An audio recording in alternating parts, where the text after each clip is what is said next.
I've heard it said that leadership potential is based on your capacity to disappoint people. And how many of you know that's also the way you feel as a parent? Really, your ability to parent well is just your ability to handle disappointment on a large scale. Because how many of you know pleasing your children is very, very difficult? In fact, I would say the key to parenting or leadership is navigating the gift of unfulfilled expectations and redirecting disappointment, which usually goes hand in hand. At the moment they have an unmet expectation, now you have to find some way to redirect disappointment to bring hope back to the situation. Anybody know what I'm talking about? And it starts when they're babies, right? When the kid is screaming, you're like, how do I resolve this issue right now? And the song and dance begins from a very early age. It starts with a lot of goofiness, face making, suckers, whatever it takes. And then as teenagers, it turns into whatever. It could be money, it could be bribery, whatever it takes, right? We used to have a couple attended our church on staff here, the Owens family. Anybody remember the Owens? I got permission to share this, so we're good. But they're pastoring in Missouri now. And when they came here, if you guys knew Hallie Mae, right? We called her Hurricane Hallie for a reason. She was like 2 years old, and they would tell us, like, hey, we invited them out to dinner. We're going to go to dinner as a family, and they're like, listen, we just want to let you know, Hallie is a screamer. Like, when we get in restaurants, she screams. And, of course, Jess and I are like, we've raised 3 kids. Like, it's not going to bother us. She's like, you just bring little old Hallie in here. It's going to be amazing. Listen, this kid hits another octave. The first time I heard this kid scream, like my soul left my body and then came back in, right? And I mean, Kelly did not miss a beat. She reaches into the diaper bag, pulls out a bag of dum-dums this big. And she's just like, gives the kid a dum-dum, the kid is fine. And I'm like, this is like, she's conditioned this kid that every time I scream, I'm getting a sucker. Come on, somebody. And like, you think about it, like, if you can become a pro at redirecting disappointment, you're built for parenthood, right? And leadership. But I would say, like, a third part of that is conflict resolution.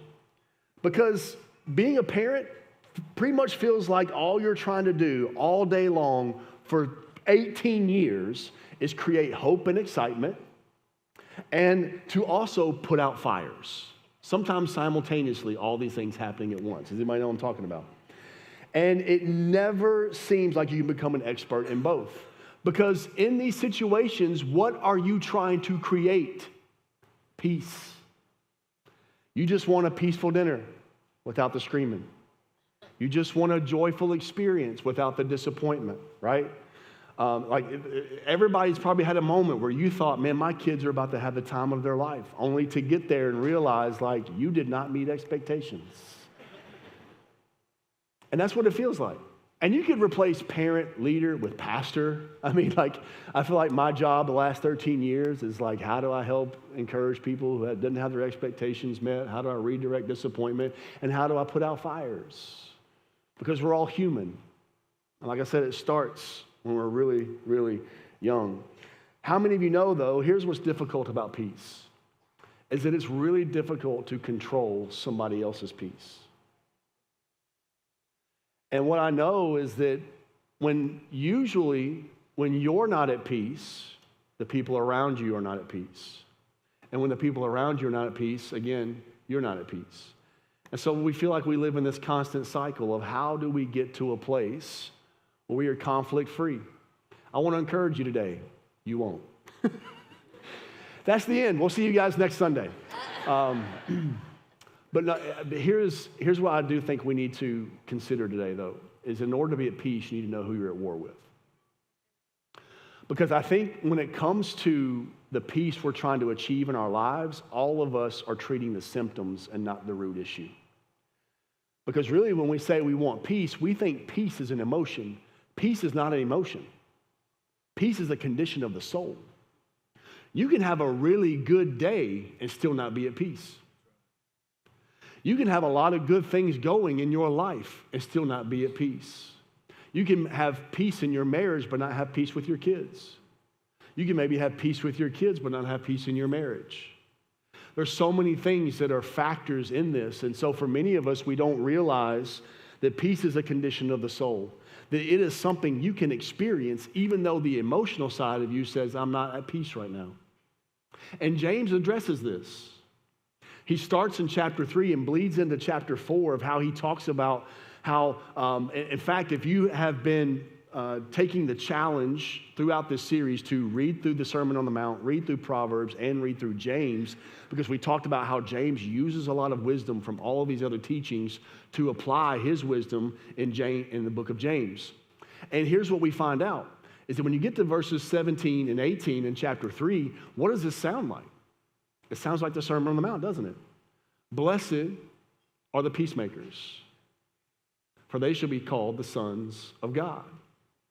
And what does James say? He tells us that, man, those who are at peace, those who are peacemakers, will plant seeds of peace and reap a harvest of righteousness. And then he goes on to say, but here's why we're not at peace. And he begins to explain in chapter 4 why there's so much conflict. And he talks about really there's 3 wars that are at play that most of us don't realize that we have to be aware of why there is so much conflict in our lives. Let's go back to verse 1 and read the first part of that. What does he say? He says, what is causing the quarrels and fights among you? Everyone say among you. So what we see is the very first war, and the very first war is we have war with others. It is an issue that is a product of the fall of man. From the garden, we see from the very beginning that once sin enters the picture, it is a natural human sinful nature to be at war and conflict with other people. Now, put in context to James and what James is dealing with, if you were here when we gave a whole overview of the whole entire series, we know there were several things at play within the community.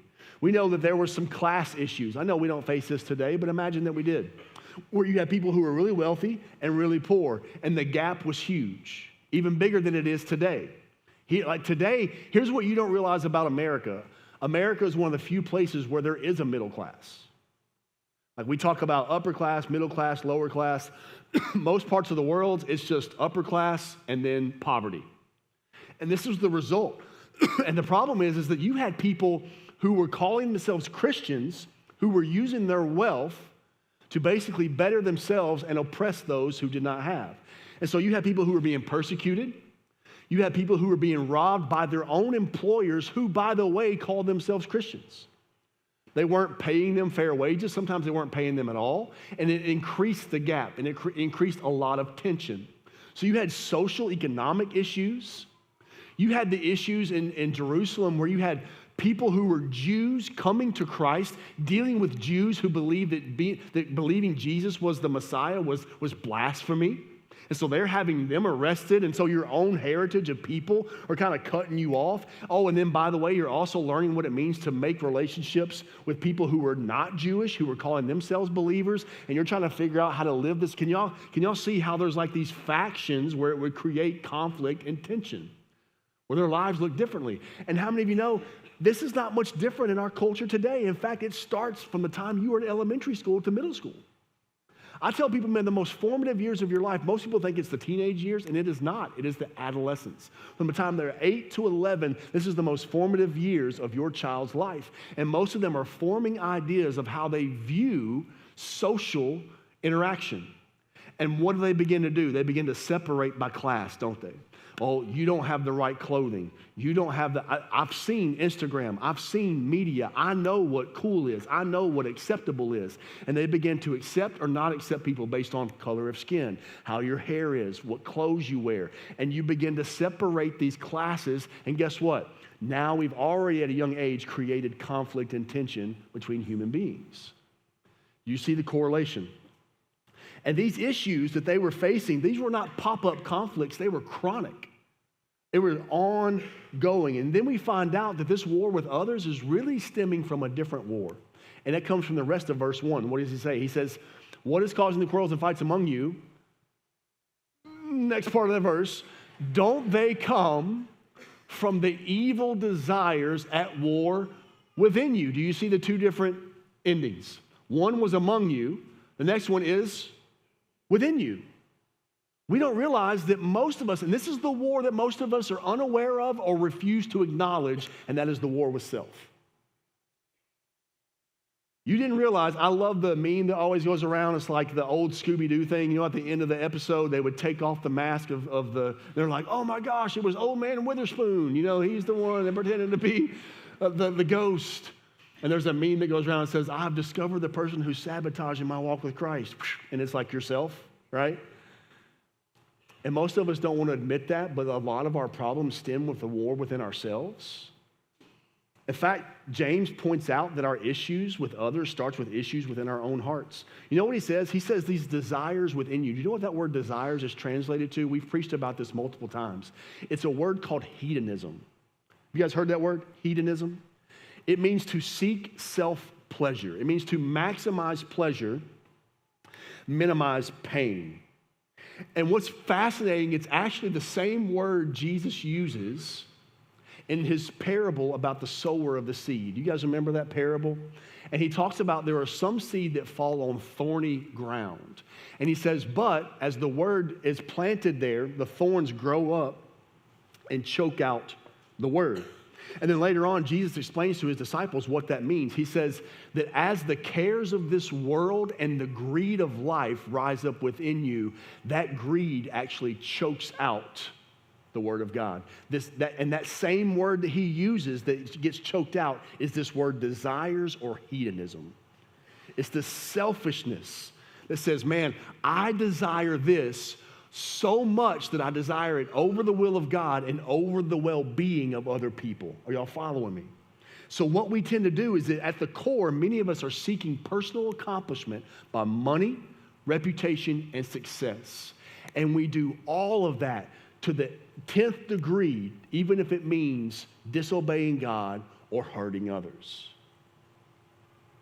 And so it's odd because living in a capitalistic society, some of us have a hard time separating our capitalistic bends economically and then how we treat other people socially.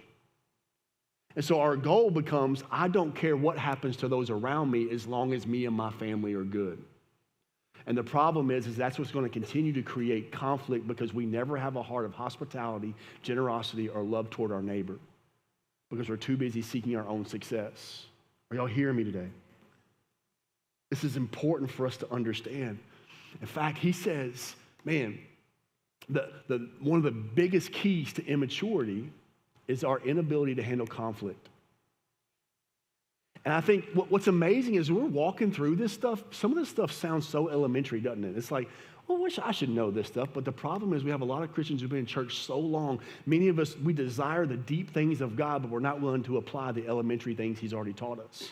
Most of us want a high school diploma when it comes to our spirituality, but we're not past a third grade reading level.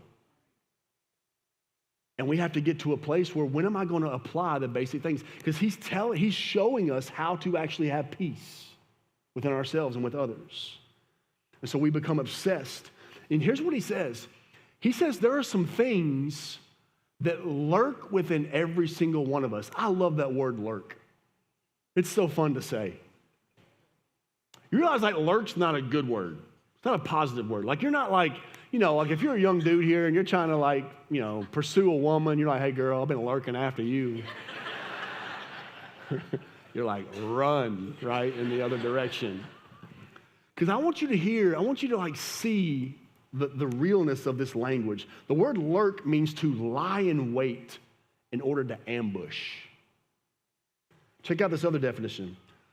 An unpleasant quality that is barely discernible on the surface.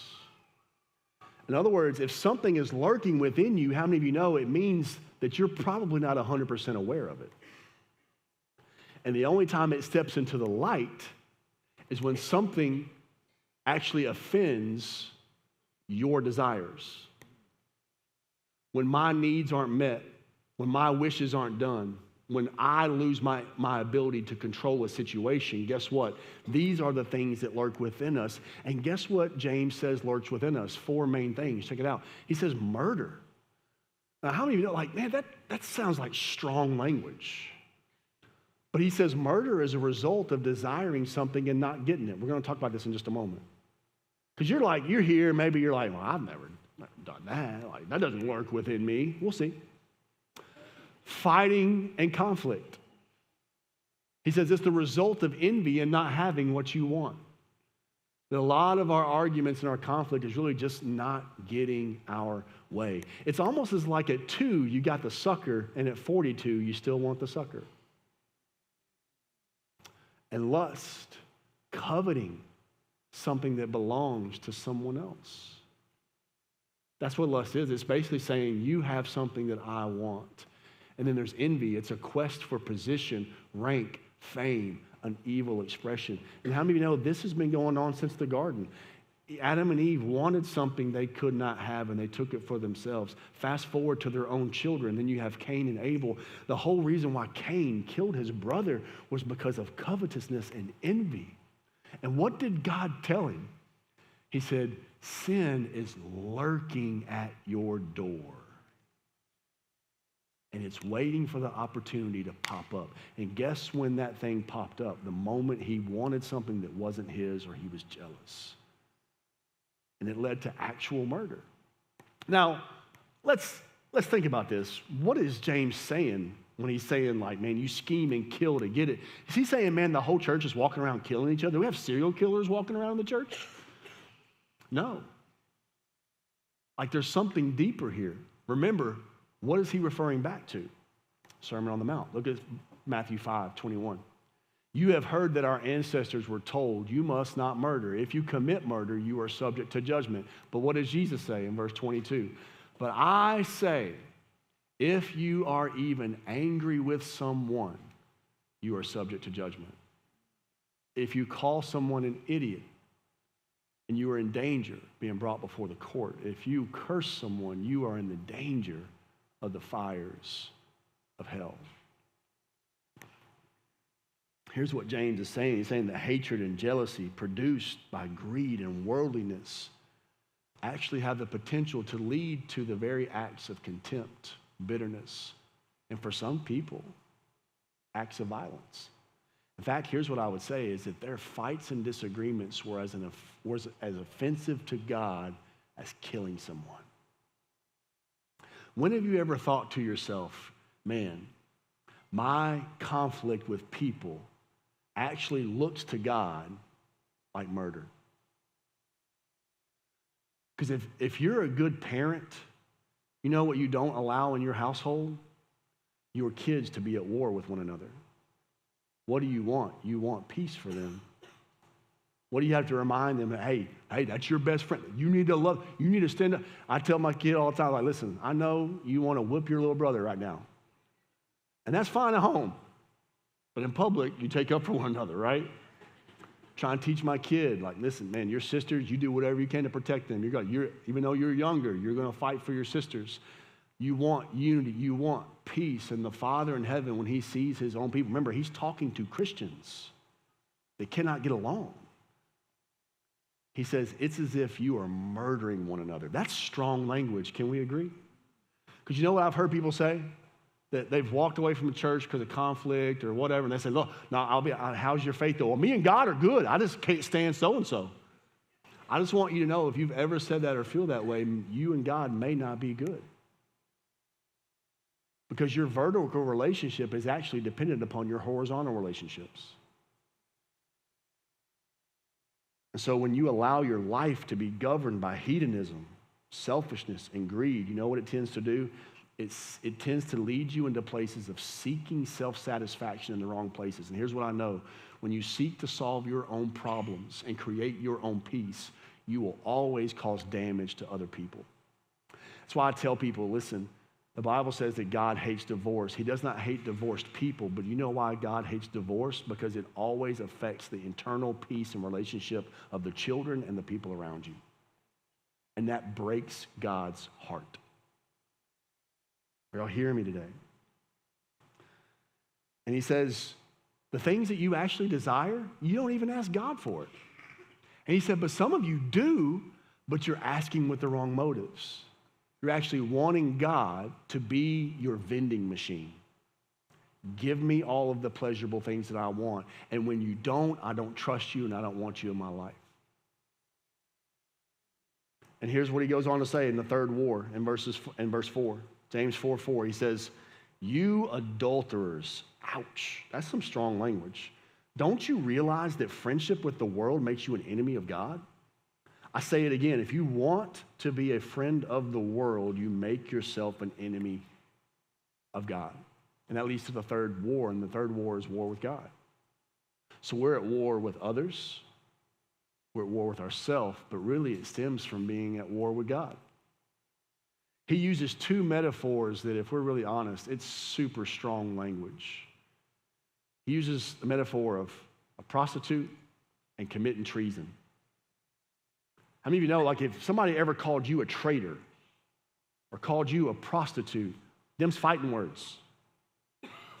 James uses fighting words. And that's what he correlates to people who actually partner with the world over God. It's like this. Imagine you see the horrific things happening in Germany and during World War II, and you enlist to be in the army, but instead of enlisting to fight against Hitler, you enlist to fight on his side. You know, during the war, they had people that were called sympathizers. Like in the Netherlands and different places, and there were women who would sleep with German soldiers, or they would tell people where the Jews were. After the war, when these people regained control of their territories, if you've watched enough World War II documentaries, and if you haven't hit 40 yet, but when you do, you will.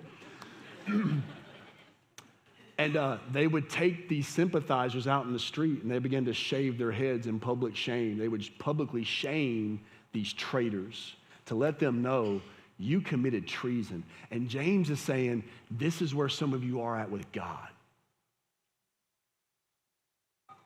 Now, for most of us, when we hear things like this word world or worldly, some of you only got like a basic religious, churchy definition growing up. Or some of you, when you hear like of the world, you think things like music or culture or clothes. I want you to know that's so like not what the Bible is talking about. In fact, because of that belief, that's where most of us end up raising our kids, and we're like, hey, you're not going to basically not have any interaction with the world, when the Bible actually encourages us to be in the world but not of it. And here's what the word world means when he's saying, when you're basically a friend of the world, it means a society severed from God and pursuing its own agenda. And most of the time, it is a systematic way of living. I don't want you to miss this, because this is what leads to a lot of issues. It's a systematic way of living that actually benefits hedonism over submission to God. That's why, how many of you know, we need to be super grateful we live in a free nation. I, for one, am grateful for where I live. I'm grateful for the country that I was born and raised in. The problem becomes when I correlate my freedoms with blessing or being godly.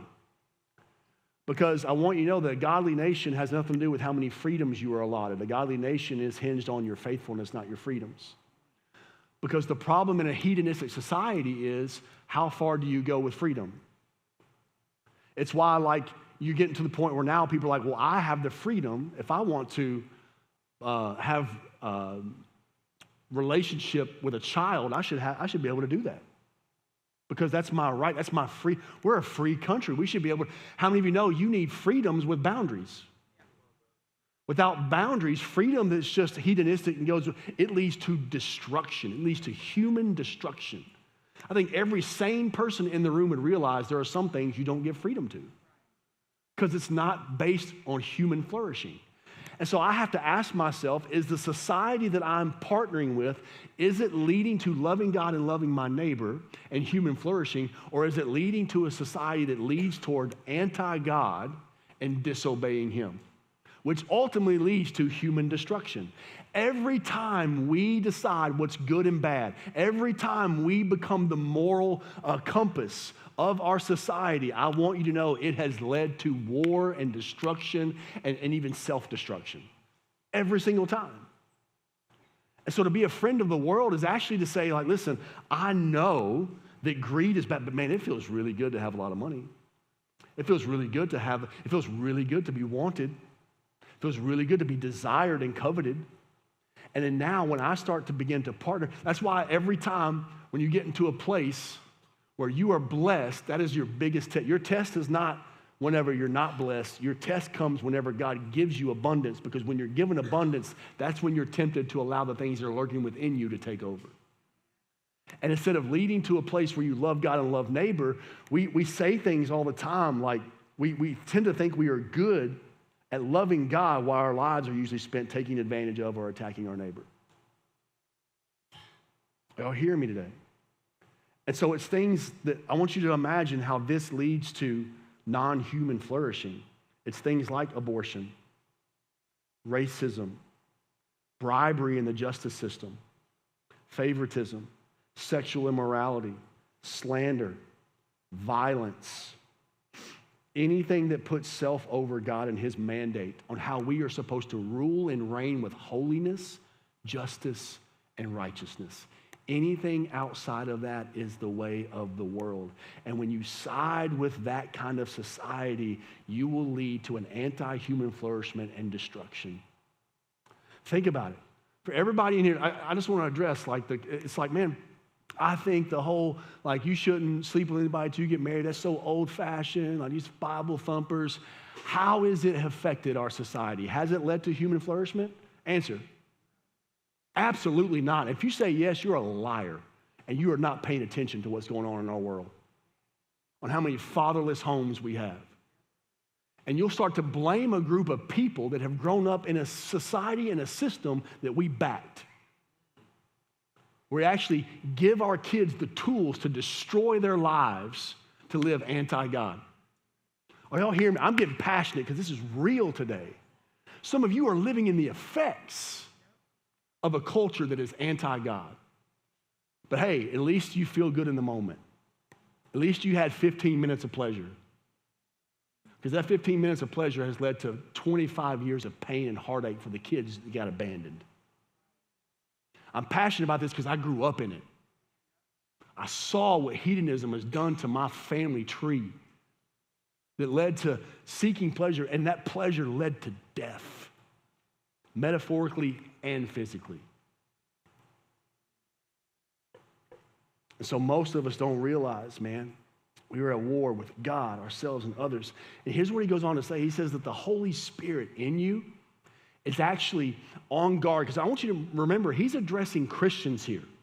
If you're not a believer in this room, you can be like, man, y'all getting it today, boy. He's going in on y'all. And this is what James is doing. Can we agree? There's a seriousness to the weight of what he's saying. That's why I'm so passionate. This isn't just like, hey guys, get along. This is like, man, you guys are in God's eyes, you're committing treason. And here's what he's saying. He says, man, the Holy Spirit is actually trying to defend against any other spirit that's going to come in and be a competitor to the loyalty to God. That's why it's this thing called conviction. That's why, some of us, we come to church, we feel convicted, we're like, man, that's right, I need it. But then by Wednesday, we're already kind of back into it ain't gonna hurt this one time. It's like a struggle. Am I gonna be living according to the culture, or am I gonna be living according to the word? And he says this, when you are in this battle, one of two things will happen. You will either heed to conviction or head toward frustration. Because the Holy Spirit is always warning. So here's what begins to happen. Some of you think all of your failed plans are because God doesn't love you. When in fact, what he has tried to guard you from is your own selfish desires that are going to lead to destruction. Sometimes the greatest thing God ever did for you was not answer your hedonistic prayer. But I really wanted him. I thought he was the one. God's like, oh, he's bad news. I'm trying to keep him out of your life. Because you've been there. You've seen somebody on Facebook from high school and you're like, thank God I dodged that bullet. But in high school, you was like, though we've come to the end of, it's like, sorry, only my 90s peeps get that. Let's go. But you were like, man, ruined my life. That's why I try to tell my kids, you think your life's ruined. God's sparing you right now. God is so good. Come on, somebody. Because God will frustrate your dreams and foil your plans. Why? Because the Holy Spirit is going, no, I will not compete with that. I will not compete with that. And that's why we feel that frustration. That's why we dance on that line, because there's a conviction that's at play. So I want you to know that when you are at war with God, you will never win. Never. So how do we win? How do we resolve these conflicts? 3 things, and we have to reverse the order for it to work. Look what he says. He actually gives us the key. He gives us the answer in verses 7 through 10. So how do we solve these wars? Humble yourselves before God. Resist the devil, and he will flee from you. Come close to God, and God will come close to you. Wash your hands, you sinners. Purify your hearts, for your loyalty is divided between God and the world. Let there be tears for what you have done. Let there be sorrow and deep grief. Let there be sadness instead of laughter and gloom instead of joy. Humble yourselves before the Lord, and he will lift you up in honor. Now let's stop and just say and admit, this doesn't sound very encouraging. Can we be really honest? Some of us have been accustomed to maybe coming to church and we're like, man, I just want to leave. I want to leave feeling really good about myself. And I do too. Like, as your pastor, like at the end of the day, I do. I want you to leave with a sense of hope. But like, James never says that at the end. You're like, you hear like you need to grieve over your sin. You're like, and he's like, that's it, bro. I mean, there is an appropriate time where we come to realize, like, man, I've broken the heart of God with my sin. And what I have to do first and foremost is make peace with God. And he even gives you the key on how to do that.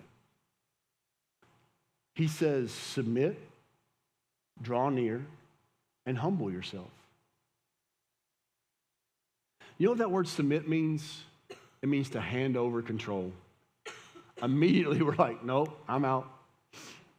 I'll be honest with you, your pastor has control issues. Come on. I got control issues. I actually use your story. I'm glad you're here, Isaac. Last Saturday, we had our family day with our D group.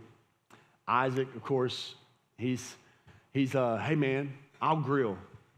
And I'm like, dude, that's awesome. Because here's what I do, guys. I'll just be honest with you. There are times I don't want to do something. But in reality, I don't want anybody else to do it either. Because I don't think they can do as good as I can. Everybody been there? Where it's like, man, I don't feel like driving, but I know you're going to kill us. So I will drive. I will do something I hate just to make sure I am in control of my own life right now. So I just like, I'm going to grill. I'm like, perfect, man. I'm tired. I don't feel like grilling today. Everybody else is playing like cornhole. Everybody's sitting around talking. I'm standing right by the grill. Just watching Isaac. I felt so bad for him. His eyes are bloodshot from the smoke. Like he's over here crying. And I'm just like, hey, flip that.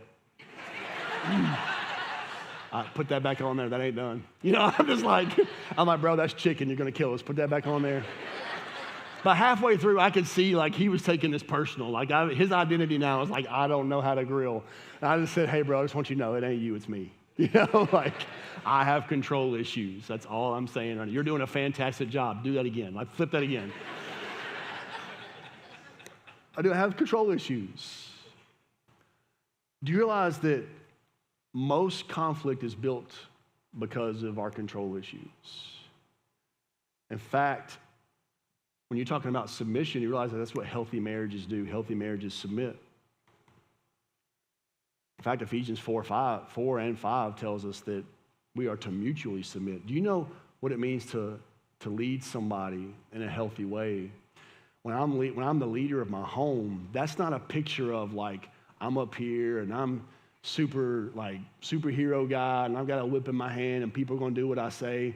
Leading my wife is actually leading her in such a way that she would go that direction on her own if it were her choice. And that requires humility on my part to know what her heart needs, not what I want her to do. And that's why God said the curse of Adam and Eve would actually lead to women wanting to control men and men being super passive. It's the super dysfunction that happens in marriages all the time. The men are too passive. They want to be respected but won't stand up and lead. And the women want to feel security, so they control the man to try to get to receive security. That's not an indictment on anybody. I'm just telling you what the Bible says. That is at the core, that is our struggle. Is that most of our conflict is over one trying to control the other or both trying to control each other.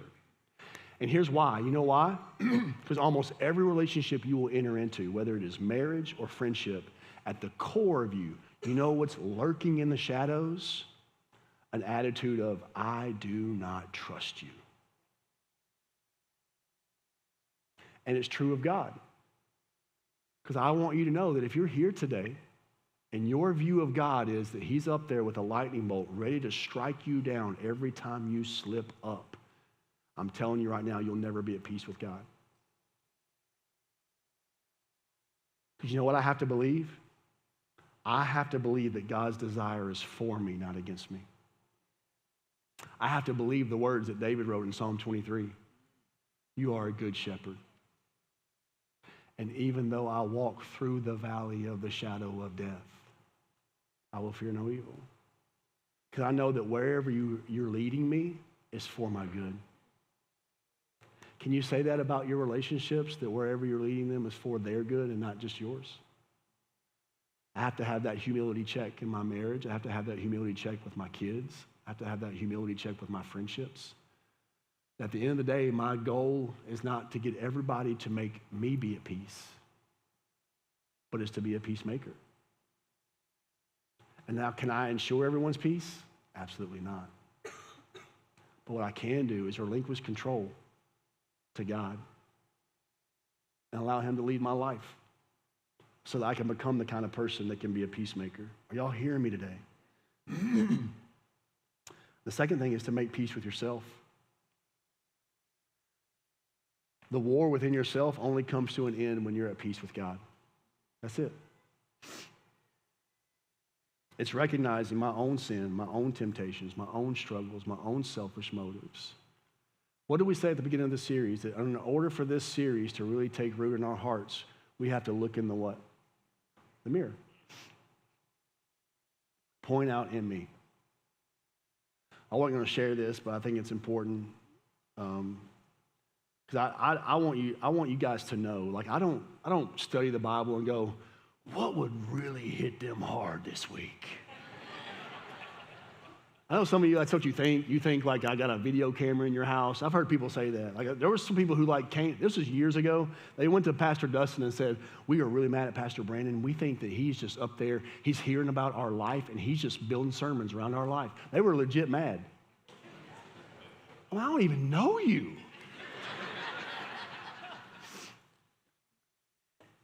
My son, speaking of lurking, my son loves to lurk. He loves to scare people. That's his image. He's a prankster at heart. I love it. Now, if you know Maya, she is like salt of the earth. She's so sweet. And she came in one night, and he was brushing his teeth to get ready for bed. She said, Dad, call Truett in here. I'm going to scare him. Because she's been scared a lot by Truett, you know. And so I was like, Truett, I was like, come here, buddy. Come on. And I mean, it was like a blood-curdling scream. Well, it went like, you know how like you're scared, then you realize, then you get mad? It went from 0 to like emotionally distraught. Like we can laugh about it now, but like in the moment, I thought, oh no. Like he was like hyperventilating, crying, like just destroyed. Of course, me and Maya are sitting there going like, what have we done? You know, like trauma now. This is the thing, like I get to see it at 21. He's like, and then my dad called me in there, you know. And so, man, he was so tore up. It took me forever to calm him down. And, you know, I'm trying to like calm him down, but also be like, bro, like if you're going to dish it out, you got to be able to take it, you know. And like, listen, guys, I'm telling y'all, it traumatized him. He's laying in the bed and he's just like eyes wide open, you know. And he said something, man, that broke my heart. He was just like, Dad, for a minute, Sorry, like I'm laughing now, but I can't laugh because there's something serious on the end of this. And he said, Dad, for a minute, I thought like you called me in there so Maya could scare me.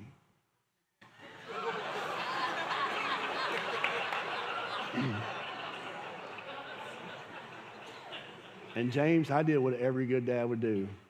I lied.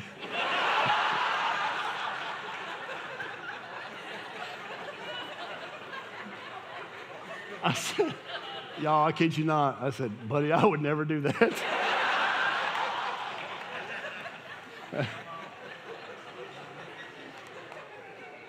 And I thought I had escaped judgment.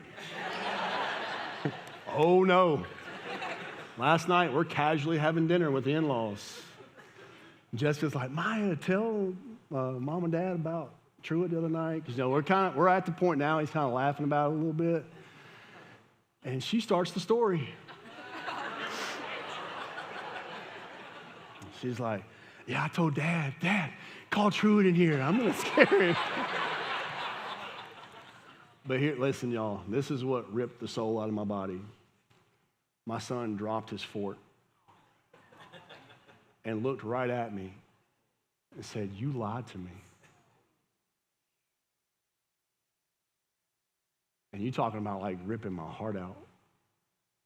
I was like, yeah, I did. And so I just want you to know, like, it's lurking in all of us. But even sometimes, man, there's these moments where even we think we're trying to create peace. In reality, man, we're heaping conflict for ourselves. And I have to have the humility to apologize to my son and say, look, Dad messed that up. I was trying to guard your feelings, but in turn, I ended up hurting his feelings even worse. I felt like he couldn't trust something his dad told him.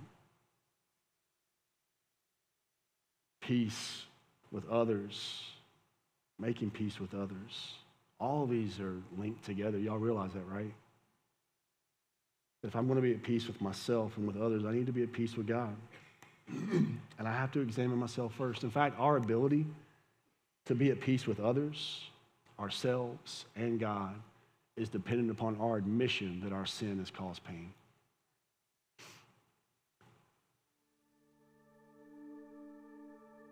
You know what I feel like good leadership is, or good parenthood, good pastoring? It's not the avoidance of sin. It's not the avoidance of making mistakes. It's not even the avoidance of hurting people. But it is the admission that I've hurt people. It's actually the humility to say, you know what? I've probably had a hand in a lot of the conflicts that I've had in my life. Because at some point, I want to let you know something. Someone's going to let you down. The problem is many of us will walk through life and make decisions based off of what other people have decided to do. The kind of church that I would love to pastor are the people who say, you know what? I get it. But we need believers who are actually showing other people how to be peacemakers. I don't want a church, there's never going to be a church that's free of conflict. Well, I do hope we have a church is free of pride. That this church is not a church without sin, but it's a church without secrets. That we're able to actually confess when we've hurt somebody, and we're also actually able to forgive and reconcile when need be. Because that is what it means to live in a kingdom society. Because a kingdom society says, instead of the way of the world, the kingdom society says, how do I make sure I don't abandon or ignore the oppressed or the poor? How do I make sure that my interest or the interest of others, and that, man, I'm not trying to bribe or manipulate or lie, but I'm actually trying to make sure that, man, I'm loving my neighbor as myself. And as I do that, as I horizontally fix what's in me and my other relationships, it actually begins to mend and heal my relationship with God. Because you know what you'll find? Is that from the moment you were born, you were at war with God. And you know how God decided to handle that conflict? By killing his own son. So that you and I could experience peace with him. I don't know about you, but that's not my MO. In fact, when you live according to the world, here's what you will do. You will tend to handle conflict the same way the world does. Passive aggressiveness, run or avoid, retaliate, hold in contempt with hatred, or even a desire for harm to come their way. Some of us know, because you know that every time you hear about something good happening in somebody's life that you don't like, there's something that rises up within you that just hopes and is waiting for the day that they tumble and fall and fail. I want you to know that is not the way of God. And what that reveals is not who they are, but it reveals who you are. I get it, relationships are hard. It's about overcoming unmet expectations. It's about redirecting the disappointment that's in your life. It's the marriage that failed. It's the prayer that wasn't answered. It's the person who betrayed you. It's the person who manipulated you. And I'm telling you, relationships are messy, but that's why God entered our mess and showed us how to deal with it in live person. What a loving God. And what we have to do is we have to examine ourselves, confess, and reconcile. I don't know what that means for some of you. For some of you, it is making a decision to confess your sins before the Lord. Humble yourself before God today and say, God, I know that my own selfishness has kept me from humbling myself before you. I've been prideful. Because, you think about the magnitude of the cross. And God said, I did that so that you and I could be at peace with one another. That anyone who would believe on my Son, who would turn from their sin, can now have peace and relationship with me. I'm telling you something. God is the ultimate peacemaker.